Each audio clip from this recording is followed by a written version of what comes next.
And it says we are live. So how you doing, Calvin? I'm hanging in there, just dealing with some personal crap. How are you hanging in there with that crazy, raspy Alex Jones voice?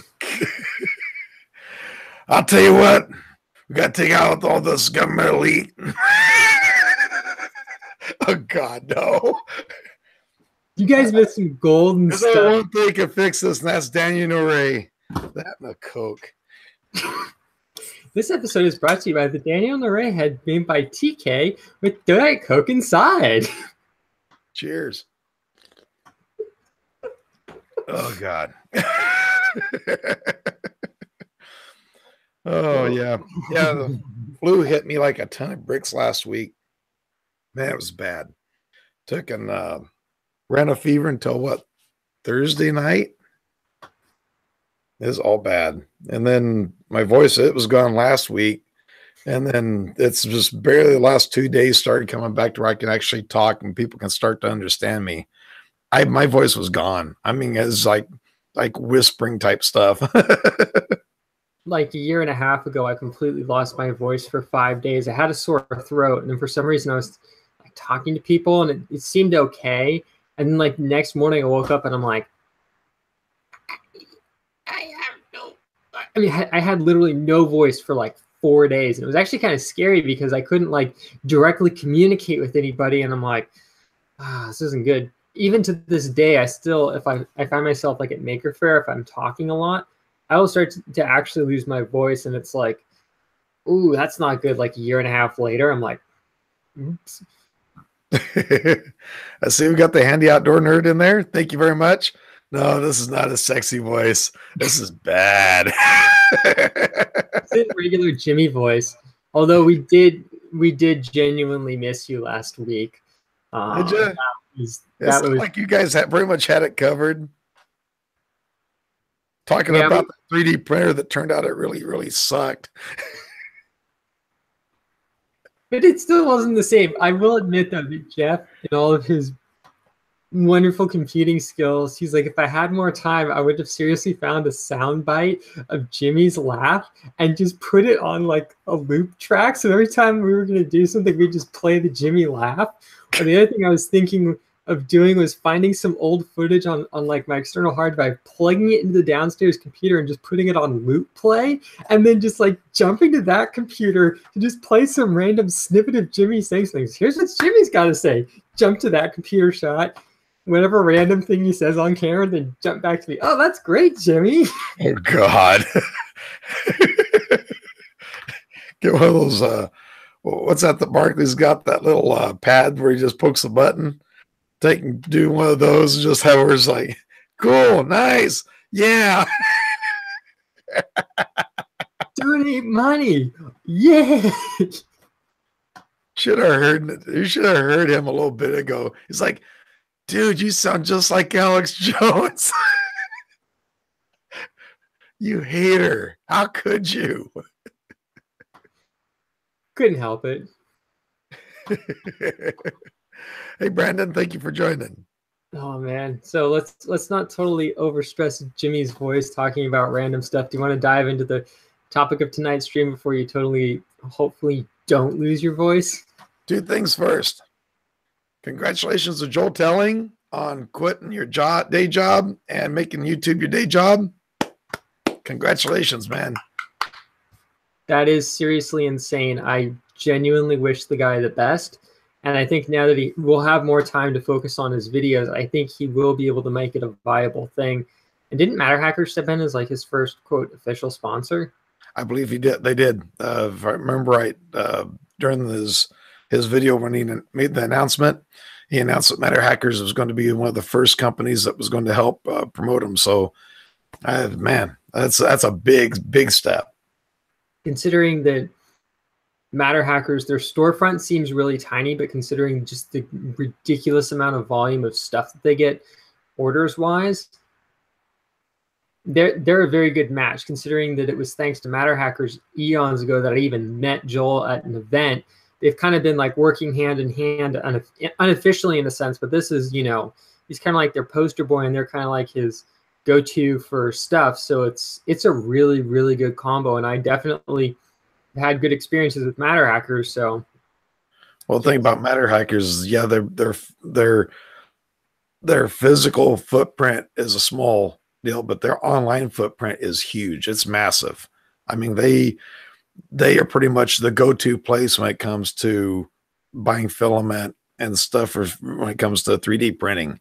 And I believe now they're even getting into the CNC machines and that kind of stuff. So they're really, their online footprint's huge. Oh yeah, I've got some resin. Hopefully, I hope it got mailed out. Tracking hasn't updated, but knowing USPS, sometimes a package has to like go through 3 different locations before they finally scan it in. But I've got some resin coming for my Moai because I pretty much used up the first 500 milliliters it came with. But yeah, they're the go-to place for a lot of stuff. And I'm not just saying that because I'm getting a kickback. I'm genuinely saying they're the go-to for a lot of stuff because I have purchased way too much filament from them. Way too much. The topic number 2 that I wanted to bring up is, anybody hear that there's a Tesla in space?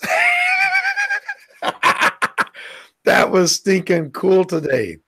So today, SpaceX launched their, was that the Falcon 9 Heavy? They launched it, and the payload was Elon Musk's own personal Tesla Roadster.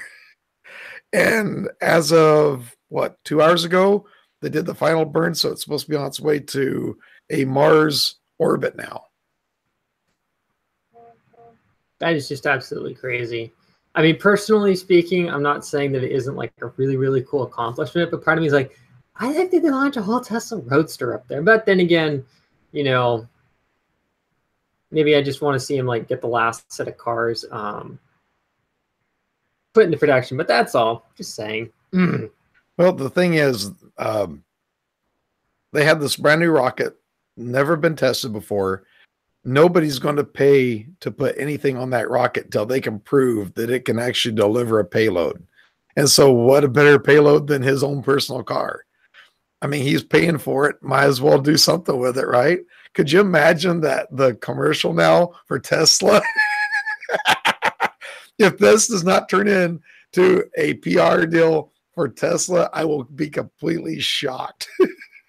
I honestly, I have not been keeping up on, I've been so busy with other stuff. I haven't been keeping up with the news stuff on. So now it makes sense why they launched his car into space. I thought it was more of a publicity stunt, like, we're going to launch a Tesla Roadster into space sort of thing, not realizing that it was the first test of the Falcon 9 Heavy. Now it makes more sense. So I stand corrected on that one, guys. Yeah, that was the whole reason. He had to put a payload of a certain weight up to show, okay, it can do it. And boy, did it ever. I mean, first shot. And what was even more amazing was the fact that the 2 boosters, side boosters, came back and landed on the same area of where it took off. That was just amazing. Oh yeah, that is seriously incredible. Brandon's saying 6 months and it, quote, could hit Mars. Yeah. That's incredible. Yeah, what it is it's not going to actually go and hit Mars. It's actually going to go past Mars, go around the backside of the sun, and then come back. It's just going to be on this huge loop for the next however many years. I think it said 1 billion years, but let's face it, it's going to hit something eventually. Something is going to hit, or it will eventually probably get sucked into Mars' gravitational field, and then bye-bye. R1 or R1TUAL. The core booster got lost. Yes. From what I understand, it lost because of the burn time it took to get that out into orbit where they needed it. They didn't have enough to bring it back and actually safely land it on the drone ship. So I believe they lost it about 100 miles from the drone ship. It crashed in the ocean at 300 mile an hour. So yeah, that was a loss. But like they said, they weren't planning on reusing the core to begin with anyway. So it wasn't a huge loss. Well, do we want to, now that we're done with the wonderful announcements, do we want to dive into the topic of tonight's show? Yes, sir. So the problem with being sick is whenever you're pretty much being locked into watching Mythbusters all day and looking on Twitter and Facebook, you get all the notifications from the 3D printing groups. And my God. The level of just like brain dead stupid out there is just like, oh. Okay, so there's a lot of new people into 3D printing, and that's not where my issue is. My issue is where a lot of the people who are supposed to be seasoned veterans that are supposed to be helping the new people come on there with some of the meanest and just weirdest comments. I mean, if somebody comes on there and says, okay, why is my print not sticking to the print bed? And we're you different ones I see try to give back to the community. We go on there and say, you know, check your print temperature, check your bed temperature, mainly check the level of your bed, but the, you know, how far is the nozzle from the print bed? Use a piece of typing paper or something like that. Instead, you see people on there. You need to take and set your PID on your tuning. You need to take and set your E steps. It's like, let's start from the beginning. Check your bed level. What I always love though is when people get in there and they're like, you know, they have an issue. Like I was talking to my sister on the phone earlier. She's like, oh, what's the topic of tonight's stream? So I gave an example. And I'm like, so here's what happens. You're printing something, your nozzle jams, and then you go on there because you don't know what to do. And you're like, hey, my printer's not working. It was working fine. You know, here's the print up to here. It went good. And then from here on out, it didn't extrude. How do I clean the nozzle? So then you get people like us and people who know what they're doing. They're like, we'll take, you know, a really like a fine piece of wire, do a cold pull on it if you can. You know, maybe depending upon the material, take the nozzle out and soak it in a solvent to break it down. And then you get people and they're like, oh, well, you know, pull that thing out and roast it with like your oxytorch till it kind of melts. And then when you're done with that, try and jackhammer it out. And then if you're lucky, it'll work. And I'm like, no, that's not even remotely how you do it. Or then you get some smart mouth and they're like, well, I don't clean my nozzles. I just buy the 100-pack of cheapies from China and then wait 3 weeks. And then when it goes bad, I just swap it out and I just throw them out. And it's like, that's great. This is a beginner here. Let's not, one, make them feel stupid because we've all had a nozzle jam. It's not an if, it's a win. I don't care what material you run. It will eventually jam. Something will happen. And there will always be that comment of, oh, it's because you bought a cheap Chinese printer. You need to buy a real printer. No, it happens to everything eventually. You could run the $10 horror worst ever filament, the cheapest stuff that is just like reject plastic from somewhere, or you could run like color fab through the machine its whole life. You're eventually going to get buildup inside the nozzle. You're going to get dust inside the nozzle. And as you know, as even the really high quality stuff, they can't always have perfect control over what's in the plastic. I mean, stuff goes wrong. I mean, the percentage of going wrong varies greatly, but you know, things will go wrong. But the problem is when you really like berate people and make them feel stupid for something that happens to every one of us at some point is not cool. Or when people are giving like just total crap answers and you're like, this poor person doesn't know left from right and up from down about 3D printing. Why are you telling them obviously the worst way to go about fixing the problem? They're not a pro who's showing what not to do, you know? Yeah, they'll post a picture of their benchy or something. And it'll be like, okay, so why do I have these lines all through it? And that's what you just see the level of bad. You'll have, like, when it comes to that, then okay, it could be Z-wobble, it could be this, it could be that, yeah. But just the level of meanness sometimes, some of those comments, oh my goodness. Oh yeah, I mean, I'll just use my train here as an example because it's something easy to hold up on camera. Then you have the people who go in there like, oh, well, you know, I got this printer. I'm just pretending the train is a printer just for the sake of holding it up on camera. But then you get people in there like, oh, I've got this lockdown printer and I want to go adding on like a genuine Z Pro, a BL Touch. I want to do this. And you're like, it's a lockdown printer. Where can you add the stuff? And people are like, well, I'll find a way. And you're just like, and you pretty much just straight up tell them, unless you go in there and you literally rip out the old electronics board and put a new one in there, people are just going to be all like, oh, what do you mean I can't do that? And then they like, get all punchy and mad in the comments, and you're just like, take a chill pill. Seriously, we're supposed to, these forums are not a fight group, and we shouldn't just get in there and be like, well, I don't like your printer, and the Ultimaker sucks, and Thingomatics all the way. And it's like, that's not the point. The point is we're supposed to come together and help each other. This isn't Fight Club. This is a community. Well, maybe we're just a really screwed up community that's full of a bunch of cliques that like to beat each other up. But I digress. That's the truth too. Oh my God. It's like a bunch of piranhas just chewing on each other. It's ridiculous. I mean, I thought the model train community was bad. Like, there's people who love the Oahu Railway. There's people who love, Denver and Rio Grande. There's people like me who just don't care. And then I was like, oh, okay, that's just the model train community. People have their opinions. And then you get into 3D printing, and then people are like, oh, 3mm is the only way to go, and I can't even touch 1.75. And then you have the opposite side, like, oh, 3mm is horrible. I can't do it, and it's just like, come on, people. Get over yourselves. Who cares what you run in your machine? I don't care if you run 2mm filament just to be your own person, because you can do that. You know what? Nobody cares. The whole point is we're supposed to help each other. They've got it down pat. I mean, they've got it right. Eddie's saying, how many times do I have to say it's a crazy toxic community? That's true.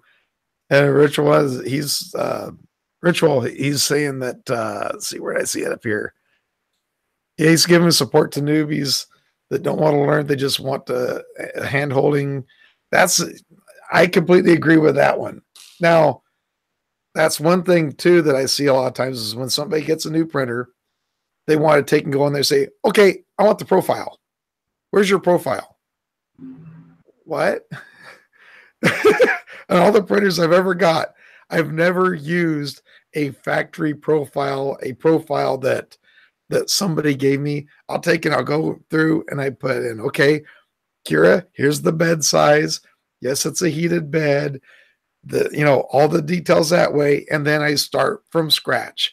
I put in, I want to print at 2.2mm height. I want to take and do so much retraction. And I put just kind of do a little baseline thing and then tweak it from there. So the thing where every single person is like, I got to have a profile. Where's my profile? It's like, no. R1 Tool said that holds true is he goes, also, I do a ton of custom upgrades to all of my dozen printers. Yeah. Lucky there. And the sense of entitlement people have, expecting me to write fully detailed picture guidelines on how to do it. I'm with you there completely. It's like, I'll be honest. As much as I am for people, when they feel comfortable sharing the knowledge they have about doing something, there's also a time and a place where I feel like it can almost be detrimental showing people how to do something, because then every person who thinks they know what they're doing will just jump in there and be like, oh, I can just throw a bed probe on whatever printer I want because I saw somebody do this, and not realize how much trial. They could even say, doing this is at your own risk. You run the risk of blowing your board up if you wire this wrong.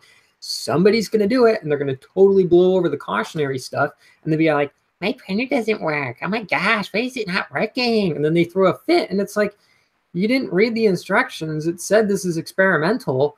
This is a beta version, and it pretty much should be read as, don't even try doing this. I'm just showing you how to do this to show you how ridiculous it is in the first place. But I totally agree, though, that people's sense of entitlement in the community as well is just beyond abhorrent. I mean, I'll be honest. I use the default profile settings for my Ultimaker, but my Thingomatic wasn't on Simplify 3D, so I went online, and some nice person had written the G code out, and I need to actually try and make up an S3D profile for it that I can, when I eventually get around to doing videos again with the thing, which I've totally neglected, I am going to put a file where if you have a Thingomatic, you can download my custom firmware settings, but that's only because that machine is so rare and it runs an old version of MakerBot code. It's not like a standard machine where you can just copy and paste the text in there. You know, that's an exception to the rule. But yeah, people in this whole, I can't just scroll through the Cura list or the Simplify 3D list. If you're that lazy, you shouldn't own a 3D printer. I'm sorry, because you're going to have to do a lot more legwork with the thing. Just saying. Yeah. I was just like with my original, the G-Tech Aluminum i3. Now with that one, it actually gave a thing in the book where it actually said, okay, to start out your profile, go into Slicer and put this speed for this speed for that, and blah, blah, blah, blah. And it says this is just a template to get you started. And then you tweak it from there.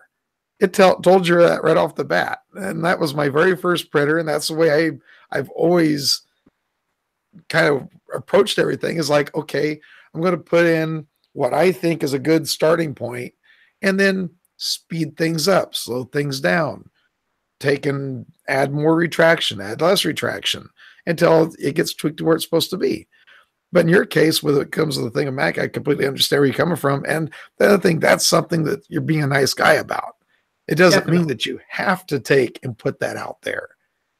Where other people are like, I want it, give it to me now. Oh, I know. Well, one thing that Eddie said that is totally true is he goes, Joe, aka 3D Maker Noob, was getting death threats over a printer review. I mean, I don't know the full details of it, but all I know is which one. There seems to be a community out there that doesn't like bad things being said. Yeah, it's like people's level of, I mean, it's not like the old Coke versus Pepsi, which one is better, and people would, playfully fight about it, like, oh, I think Coke's better, oh, I think Pepsi's better. It's not like that, but people's level of just, he said it was the Tron XY X5S. Oh, but wow. I mean, just you mean there's actually another group out there that could be worse? I don't know, but I mean, it's like, come on, people. At the end of the day, it's either something somebody bought themselves or received as a review because they have that level of not cred or clout. No, it's because they have a reputation that companies look at and go, okay, it might not be a favorable review, but we're still going to get airtime with it anyways. And that's why they do it, But the fact that people will get so uppity in arms over things is just like, come on. It kind of goes back to what I was saying before of just, why do people have to be so stinking toxic and so out for blood? Literally, it's just like, come on. This saps all the fun out of it. Hey, Turkins, how you doing? TK. Jimmy is seriously beyond addicted to that thing, and I need to go ahead and print one at some point once I get the Ultimaker's lighting redone so I can do a time lapse of it. Okay, this is like the coolest model I ever saw. Look what he did to the hair. Oh yeah, you can see the tin can right through there too. But look what he did to Danny Norrie's hair and his beard and mustache. He made it look like hair. I still don't know how he did that. We seriously need to kidnap TK and like hold him hostage till he teaches us all of his wonderful ways, and then we'll put him on the show or something. Look at that handle. Even textured the handle too. That dude's a genius. We are not worthy. We are not worthy of having TK in our presence. So now we can add TK and Daniel Leray to like the exalted 3D printing people that sometimes show up on our chat, and we go, oh my gosh, they're in the chat? And he's probably sitting at home going, you guys are weirdos. That's why I tune in every week.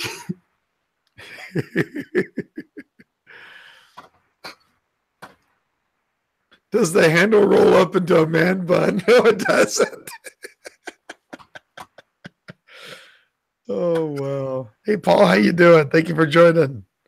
That's a good one, Chris. That is a good one. It looks like it should, doesn't it? It looks like it should.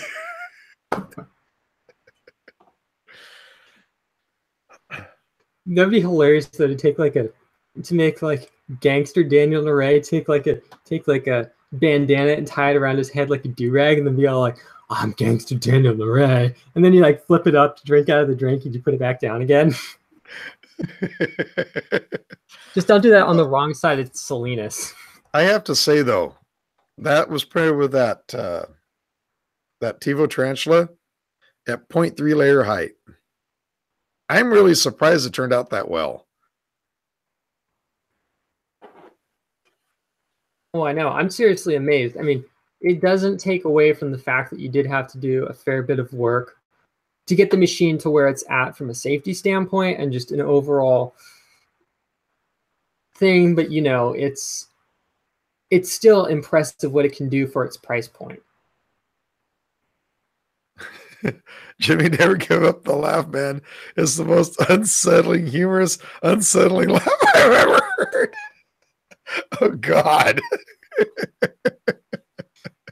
We're going to title this one, Don't Watch with Kids in the Room. They might get a little scared. I'm going to have to go on an Alex Jones rant here pretty soon, you know. Gosh. I'll give you some good talk. We got to talk about these fuse holders and how they save the world.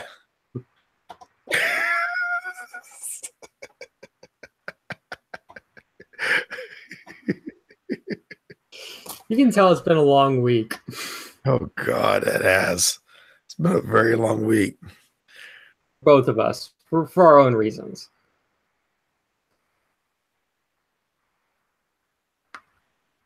So have you got the upgraded parts on the translate prints decent? Yeah.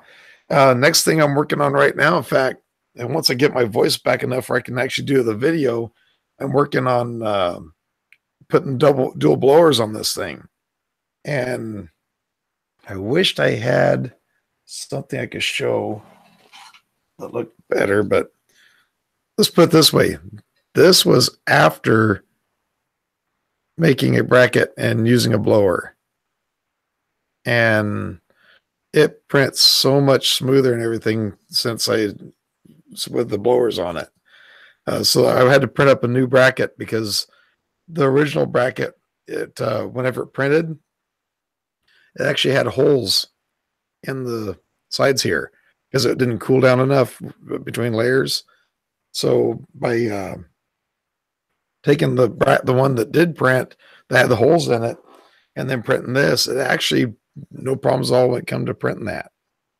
No supports, nothing. It just printed really clean. Jimmy goes rep rap old school style on us.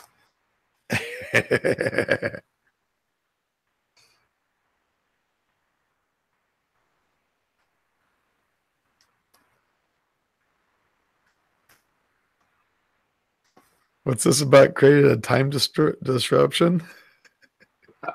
R1 Tool is saying all that fuel being loaded on the Falcon rocket slowed down the Earth's rotation, so that's why, you know, the days have been going slower. You know, hey, what's up, King Random? Jimmy's sort of back to life again. Of course, then we lost the weight of a Tesla along with its battery pack. All that battery powered space is screwing up the time-space continuum because we know it's really a flat Earth. It was just the fisheye effect on the camera lens. Yeah. We knew it all along. I heard a lot of people at work tonight were saying, "Oh, yeah, that's fake. That's fake." And then that news story came out where they saw that light over Northern California, and they found out that was when it was doing that third phase where it was shooting it into the orbit to go to Mars. Still love the time when they were launching the rocket off and everybody down in Southern California or anywhere that you could see it was like, oh my gosh, it's a UFO. It's like, no, just go on Twitter, silly. It's a rocket. Jeez. These are psychos. King Random saying T. I'm still going for the Coke. Jimmy's addicted to Diet Coke. You're never going to break that. Don't worry, it's not the dehydrated Coke.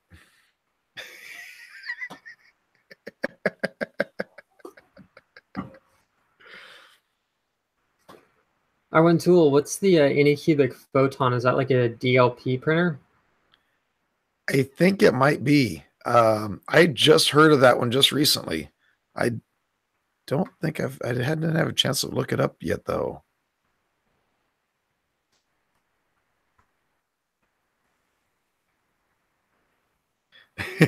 Eddie, didn't we talk about your Coke problem?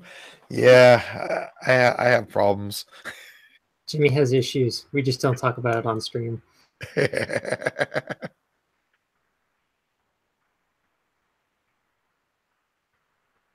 I do have to say, though, that having the Moai has definitely taught me a lot about when I say a whole new spectrum of 3D printing. It's not, when I say it's different than FDM, with FDM, you obviously want the largest possible flat surface touching something, while with SLA and DLP, you want the exact opposite. You want effectively as small as you can get it and then go, like that, so that way you don't have a huge suction force on the build bed, but it's interesting. Yeah.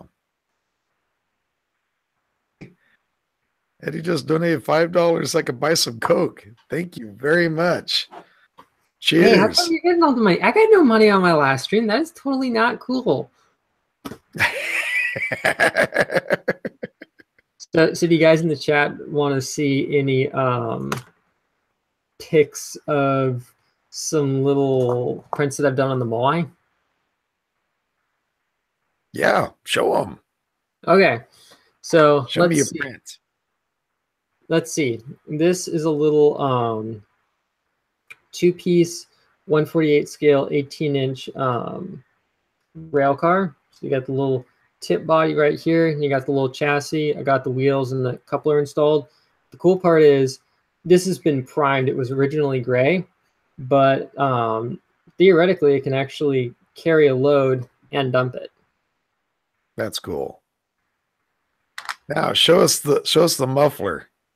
Oh, Jimmy's favorite. So I'm not sure if you guys can see it or not, but there's a little muffler, and it actually has a heat shield pattern printed into it. That's Jimmy cool. liked it. So the idea is, using the brass train, you could obviously like stick it on the roof and, oh, hey, look, it's got a muffler on it. So a little preview of what Wednesday's video is going to be is I'm printing up, the real ones are down in the garage. These are some smaller versions of some prototype weights that go on the back and an air cleaner. Those I'm working on getting done. And then also got a little toolbox, which you can't really see. I made the detail for the wooden planks a little too tiny. So by the time I washed the print and cleaned it off and stuff, you can't really see it. But the plan for the little toolbox is, along with the muffler and the air cleaner, will go on the locomotive. Ritual, thank you so much. $6. Buy Calvin a gift. It must be a surprise. I will. Will $6 get you over at Nana's? That's half of a baked potato. I'm down. You gotta find an excuse to like motor on down there when Jimmy's like getting better. Be all like, "Hey Jimmy, let's go to Nana's." Oh yeah. Paul's asking, is PLA better than ABS filament? Yes and no. PLA is easier to print with. It gives you a lot more flexibility. The only thing is it will not hold up to the heat inside of a car. If you put it on your dashboard, it won't melt, but it will lose its form. If you have something, let's say like this right here, if you set this on a dashboard like that, this part eventually will end up laying down here. ABS, on the other hand, will not have that problem because almost all the plastic that's inside of a car actually is ABS. Generally speaking, it's ABS. Yeah, personally, if I had to pick between the two, I would probably, even though I hate sanding PLA and it doesn't glue as good as ABS, I'd have to say PLA, even though I still don't like it very much. King Random, your wish is my command. You're now a moderator. Look at you.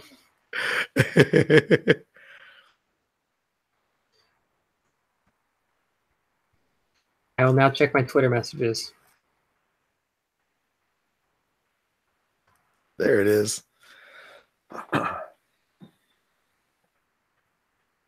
Every time I go to cough, I'm trying my best to mute the mic. Jimmy doesn't want also hashtag rip headphone users.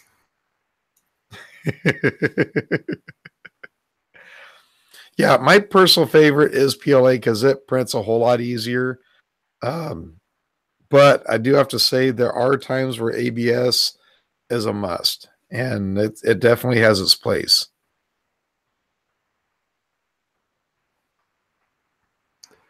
The link that King Random sent it's interesting. It's about the new HP Jet Fusion 500/300 series 3D printers. I don't know all the science about how it works, but it's interesting. HP came out with a 3D printer? Yeah. It's about stinking time. They've had one for a while now, but it's still a professional level machine, but it will never go anywhere until they bring it down. What's the price point on it? Oh geez, I don't even know. I'm gonna have to see. Probably pretty expensive. I can imagine. Yeah, they're not even saying, but here I'll show you a photo of the setup. It's pretty darn complex. Ah, so it's expensive. King Random saying 50 G's. Yeah. I'm not too surprised. The moment that they get down to the point where they can make a 3D printer for less than $1,000, it will definitely get major attention. Eddie was just saying PETG and NGen are way easier than ABS, and it gives you a lot of the ABS benefits. Personally, I actually prefer NGen over PETG because I just could never get PETG to print without like pretty much being like a rat's nest of those like thin spider webbies. It definitely has its place, but I find NGen prints at a lower temperature, has about the same heat resistance, and it works easier. That's just my personal opinion though. Virtual saying if HP was smart, they would undercut XYZ and make their money on the ink and the filament. Yep. Honestly, it's going to take a company like HP or Brother to come out with some 3D printers to really make them go mainstream. Once they come out, and the thing is, me, you, and Jeff, we were having this conversation in his van. Remember, when we were in Vegas, rolling to get to the monorail, I think. Yeah, that if they would ever, the thing is with laser printers and all that, they've got the tooling. They could do it. And if they ever did it though, they could really put a dent in the market. Oh, I know. I mean, it's like I'm just using the Moai as an example here, just because it's something that I'm familiar with. Or also the Form Labs machine, the Form 2. With something like that, you might not be spending a whole lot on the machine, but it's the support equipment, it's the tray, it's the vats that eventually will, after a lot of UV exposure, they will cloud up, or they will get damaged. It's not a matter of if, it's when. It's like a sheet of build tack. You can use the thing for a long time, but eventually it will wear itself out. Some people can go really long, some people go really short, but at the end of the day, you will burn things out. You're going to go through resin, so you need, depending upon the machine, you're either locked into their resin or not. But there's a good example of where you're locked into the whatever system it is. In the case of the Moai, you're really the only thing you're locked into is the trays, but even then you can build your own. But especially with like a Form Labs, you're stuck with those resin vats. You're stuck with those tanks. And because there's no real way for another company to undercut the market, they hold it all. But if there was somebody who could come in there and goes, and, just totally cheap out the community, it would be like, whoa. So Extreme Trinity's asking, got the CR10 for printing big and for cosplay. What would be the best to print in, seeing ABS as go-to because can have prints outside? Is there any better material? the engine, the PET G. What's that other one? There's a ASA. ASA is a modified ABS, so I'd steer clear of that. Personally, I would say go with something like NGen. That's the cheapest and also just the easiest to go with. It'll hold up to sunlight just fine. I mean, What's it's the also newest one that just came out that I've been hearing about? It starts with a C, I think it is. the CPE. Yeah. I have absolutely no experience with that. I'm only speaking with NGen just from experience. It's a little bit pricey, but I find that something like that is pretty easy to work with. You don't have to monkey with retraction settings like PETG. It's not as heated bed dependent as PETG is, in my opinion at least, but I print on build tax, so it kind of doesn't matter.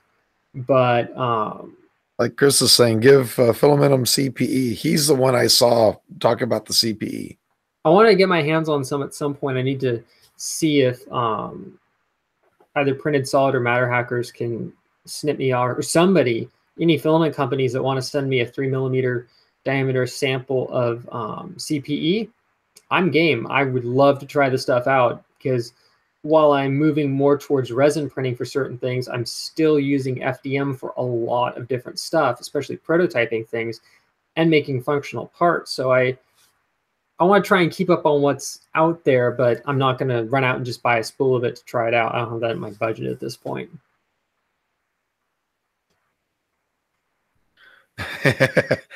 DK is saying it depends on temps of your country. Could use PLA in the UK because it never gets hot. I think moisture absorption is more of an issue. I can imagine. R1 Tool was saying Polymaker polycarbonate was not as hard to print as he thought it would be. Yeah. Polycarb, I would not recommend for a beginner. You need to really maximize it, you need a really hot end. I mean, the Polymaker stuff, I got some that I picked up on sale at Printed Solid when they were having their Black Friday or Blue Monday, Cyber Monday, or whatever sale.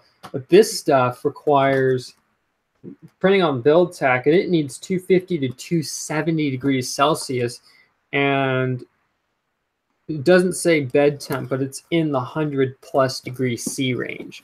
So I would not recommend that unless you also have like a warm chamber that you can print it in. And also I hear it off gases some not so friendly stuff. So personally, I would steer clear of it unless you have the proper means of doing it. So that's just me. I got mine though, because it was like 15 or 20 bucks a spool. It was like a third or a quarter of the regular price. And I'm like, yeah, I'll grab 2 spools for like the price of half of one, just to have in case there were things, that I could do on the Thingomatic once I reflash it to go hotter, that need that kind of strength. And in the worst case scenario, I could always just give it away or sell it to somebody at cost. So Extreme Trinity and King Random are going back and forth. I guess the Extreme Trinity's in Florida. It gets hot. King Random's saying that he's expecting a foot of snow tomorrow. And Extreme Trinity says all they get is rain. Yeah, that and steam. Because it's like insanely humid back there. So Practical Printing is saying that he prints CPE at 255 on the hot end and about 90 on the bed. I print on NGen at about 220 to 235 at about 60 to 80 on the bed. So if your machine is not capable of getting up to probably the 250, 260 range with CPE, I'd use NGen because it prints at the lower temperature, but handles higher temperatures. It has like a glass transition temperature of like 70 or 80 degrees Celsius. It's pretty hot, even though it actually prints at a pretty low temperature, which is why I like it over PETG. So I'm not absolutely cooking the crap out of my hot end. Eddie was saying he printed NGen at 235 hot and 80 bed. Yeah, I tend to print a little bit slower, so I keep my temps a little bit on the lower side. But yeah, it's a good material for people who have a hot end that can't get crazy hot to do things like PETG and stuff. So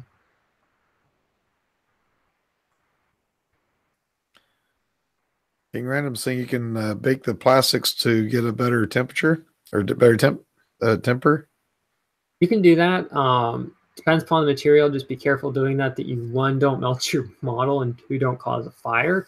But if you have a temperature controlled box, which you could actually do, I picked up for the Moai because the garage historically does not, except for today where it's been like abnormally warm in San Francisco. I'm talking like in the 70s, and it's actually almost uncomfortable because of the humidity.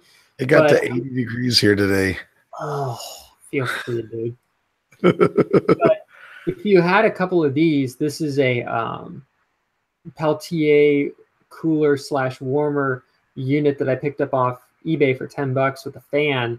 Something like this, if you had a couple of these in a small box, you could probably make a decent temperature controlled unit. And I've got a thermostat coming as well.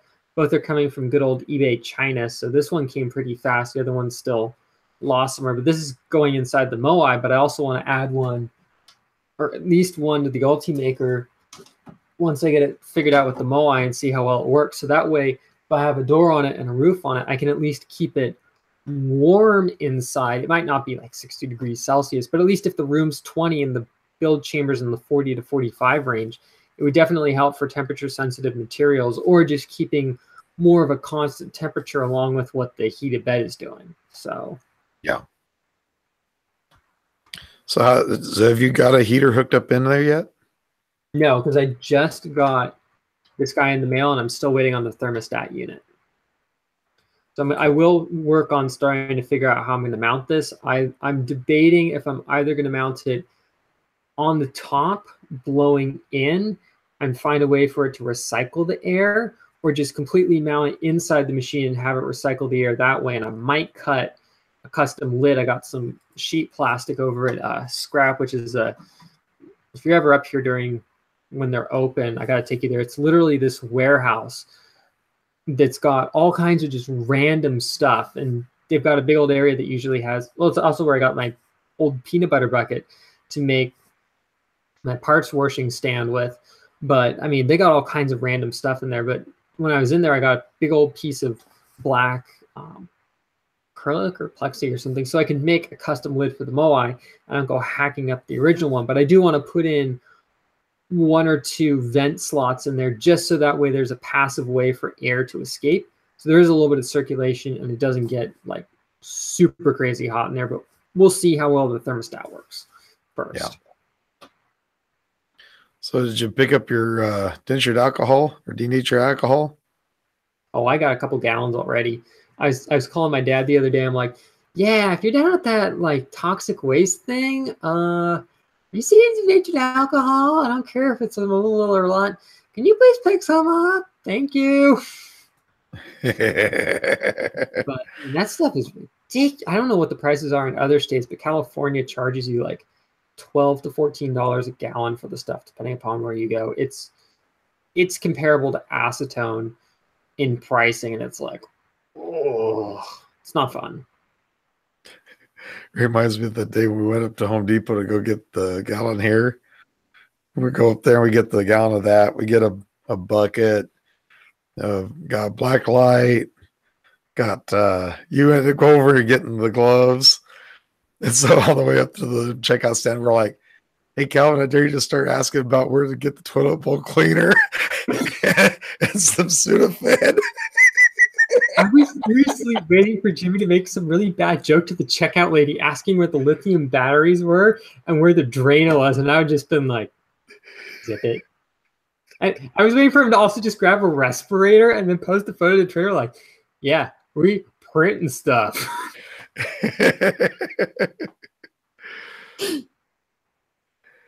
Oh, so bad. No, the nice thing is, though, what I can do with the alcohol, what I'm now doing is when I notice it getting a little bit cloudy, what I'll do is I'll put it inside my UV chamber for 10, 20 minutes, and it'll cook the resin that's in there, and it'll just filter down. So you'll actually need to go in there and physically filter it, but it's nice because it'll react the resin that's in there. So if it starts to get somewhat loaded up with resin, you can kind of bake it out, and you can't recover all the alcohol. You're going to lose some due to evaporation, some due to just coming off with the parts. But if you can try and salvage as much as you can, it definitely helps out. Well, you take that bucket I've got. I'm still using the same alcohol. I haven't added any more to it. Yeah, I've got about half or 3/4 of a gallon of alcohol with a little bit of IPA mixed in there. I figured that little bit of water might actually help prevent it from evaporating as fast. And it's going to soak up water anyways. So, Yeah. you know, I'm still figuring it out, but I'm definitely trying to be as miserly with my alcohol as I can. But it's just, it's just a fact of life. But I do need to get working on my little wash bucket. The plan is I'm going to have the bucket, and I'm going to have a way that I can drop the whole build plate in on one side. And then I might actually have like a little drip station with a little fan on the other. So that way, when I'm done soaking like smaller prints and stuff, I can set them in a little strainer, a little fan blows on them, and hopefully it'll knock some of the alcohol either back into the tub, or it'll just evaporate it off, and I can put it in the UV chamber, and I don't have to worry about anything curing weirdly, if you will. Chris is asking if Curtis is ever going to get his Moai back. Yes, he is. No, he's not. No. Yeah, he is. No, he's not. Getting it back. I'm just kidding. I'm kidding. We were going to meet up was it 2 weeks ago, and everything kind of went wrong up at my night job. So hopefully within the next week or so, I'll get it up to him. Yeah, let's just say that I've decided that along with the curing chamber, I've decided that if I'm going to do a video on the bucket, I'm going to make it nice. And it might be a little bit overkill, but you know what? I might as well make it more than what I need than be like, well, I kind of should have done more, and I wish I did. And I didn't. So, but I am also going to have a pump in there circulating the alcohol, so that way you get a better cleaning action on the parts versus just statically sitting there, which doesn't I just use the play knife and just swish the alcohol around a little bit. No, that's boring, dude. I got to remember. Well, I don't do it all the time. I only do it like alcohol with putty knife. I'll swish it around. Then I'll let it sit there for about 10 minutes. I'll go back and I'll swish it around again, and then pull it out, and then rinse it under the water, stick it in the ultrasonic cleaner, let it go for 420 seconds, and then rinse it again, and good to go. Look at Jimmy, Mr. I got this down to a science, and I'm all like, oh, and I'm still designing my bucket with a pump and a little cleaning station. Oh, it's going to be great. I know, man. You're going overkill.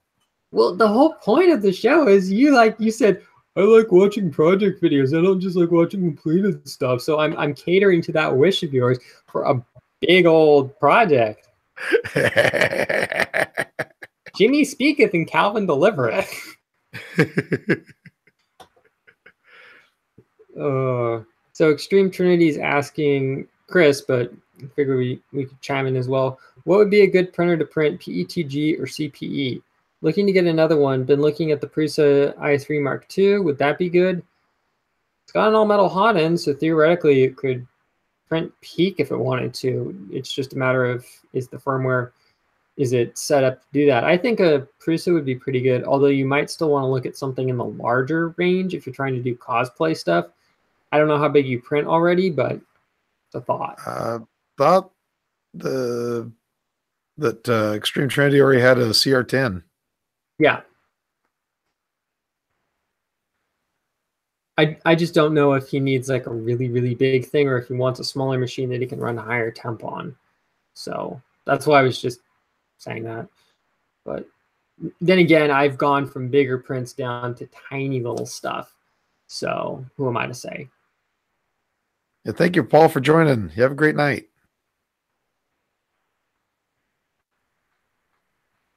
Oh, the BCN Sigma is definitely one of those machines on my wish list. I think all of them are. That, I mean, I'll be honest, much as I like the Moai, I do feel like if I had a dual extrusion machine, it'd be nice. And the Outdoor Nerd says that he's got a STL he'd like to send you on the SLA printer. Sent him my email link to drop the STL to me at. So Turkin's saying he's got a large project to get started, but thinking of what to print it on, his Omega i3 PLA or Moai. It's a 64-part model he did of the moon. Oh, good Lord. This dude is nuts. We gotta fly out to Wales sometime and meet this guy. He'll probably I like, know. that amazing? And we'll be all like, you know. But I don't know. Honestly, I would say at least prototype it on the Omega just to double check and then consider doing it on the Moai. But that's going to be a lot of resin. Even if you hollow it, you're still going to suck up a fair bit of resin. I went through half a liter faster than I thought I would. And that includes calibrating the machine and doing a larger passenger car print and a couple of other larger prints that didn't turn out. But still, you will suck through resin faster than you think. Also with support. The support alone sometimes uses more resin than the model itself, which is kind of depressing sometimes because you're like, oh, cool, support's using twice as much resin as the model. Oops. But what are you going to do? Hey, Richard, go ahead and give it a shot. Let's see if it comes through. If it does, I'll prove it.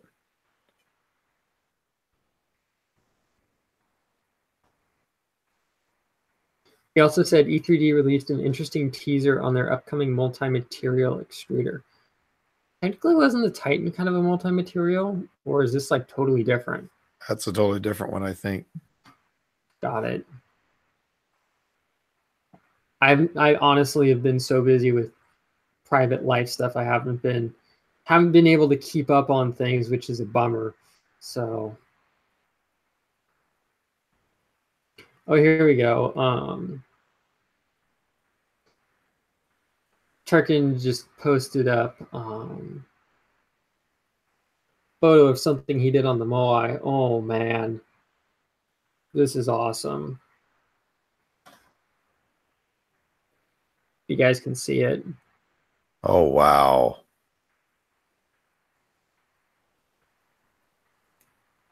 If you guys aren't following him, go give see if you guys can see it, and I'll put his Twitter username in the chat. You guys seriously need to go check out his stuff. I'm not kidding. It is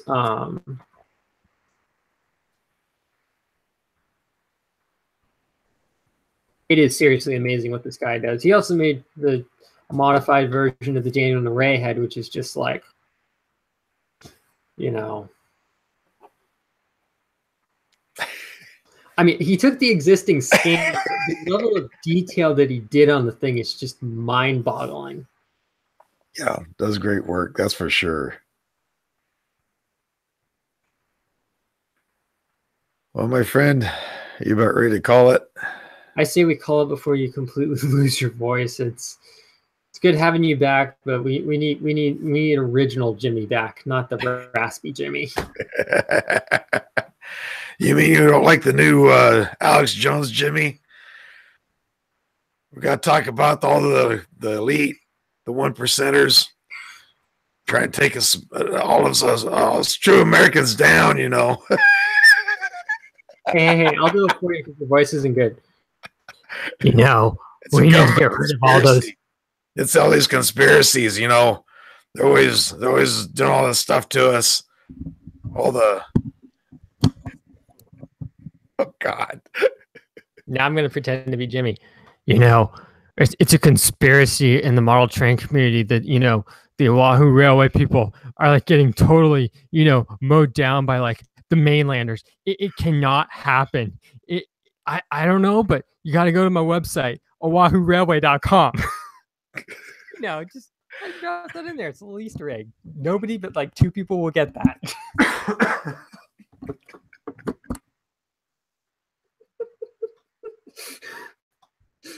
Oh man. I like how he goes on our rant. The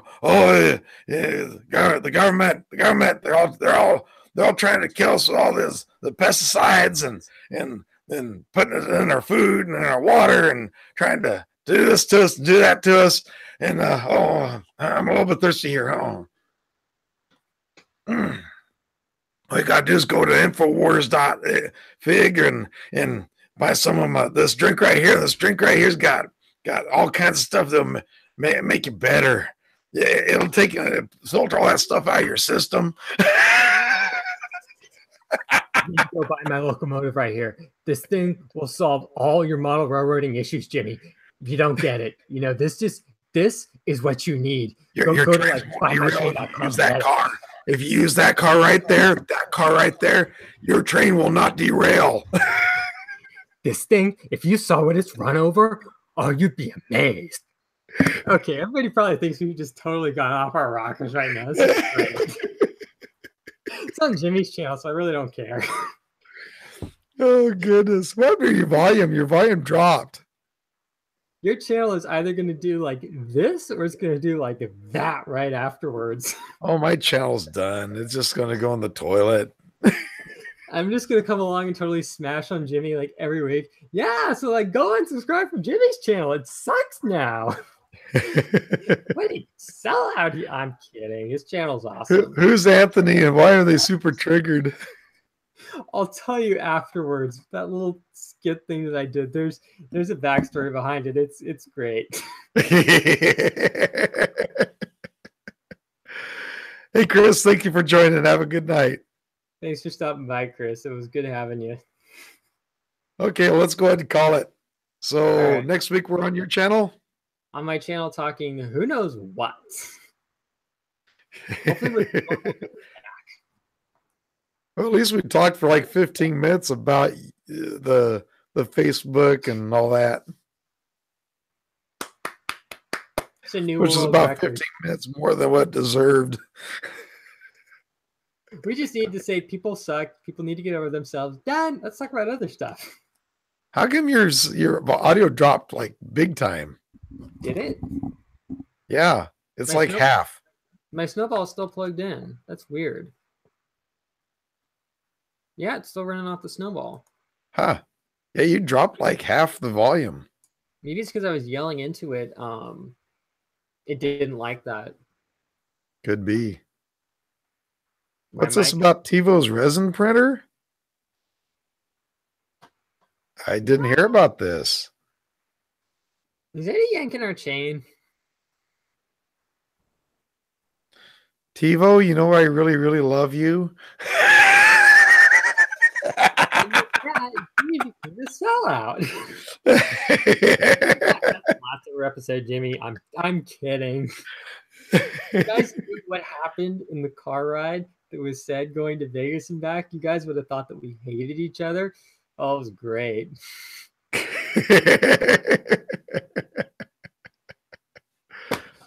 Oh, that was so wrong. So they announced a resin printer, but no one has responded on where it is. Right? Really? Wow, that's a little bit odd. Yeah. It'd be interesting to see how that would be. As long as it didn't catch anything on fire. Here's the nice thing, though. I did research. UV resin is not flammable like polyester fiberglass resin. Right. Which is good. Eddie thinks it's vaporware. You think it's like the Olo? Oh, what? That thing? So do you think that they're going to shank Angus this year if he shows up? Have they even delivered a machine yet? They keep on talking that they're getting closer and closer to it. But I think been saying this year, I think me and you need to be right there next to Angus if he goes near that booth to try and make sure they don't shake him. I think we need to be his bodyguard. You know what? I will send my unnamed friend who's coming up from Maker Faire, and I will send her over to the booth with the camera and tell her to go ask them when they're delivering the thing. Pretend like she's a Kickstarter backer. Tell her she knows somebody who's a Kickstarter backer. I do actually know somebody who's a Kickstarter backer. Send her over there and ask her. Tell her. Just ask them when, tell them you're really, anticipating this coming in for your friend, and you're just curious when it's going to come and see what they said. Yeah.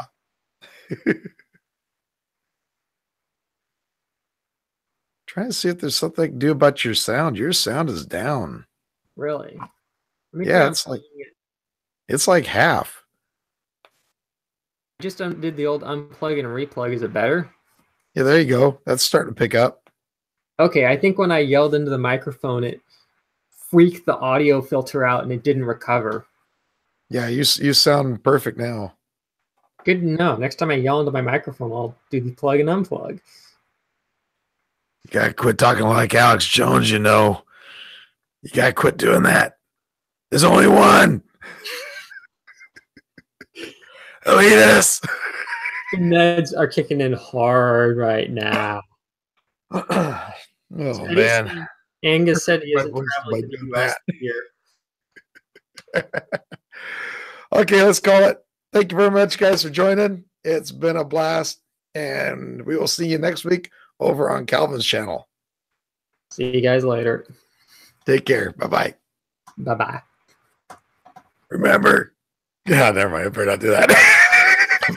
Okay, good night. I'm gonna get some rest.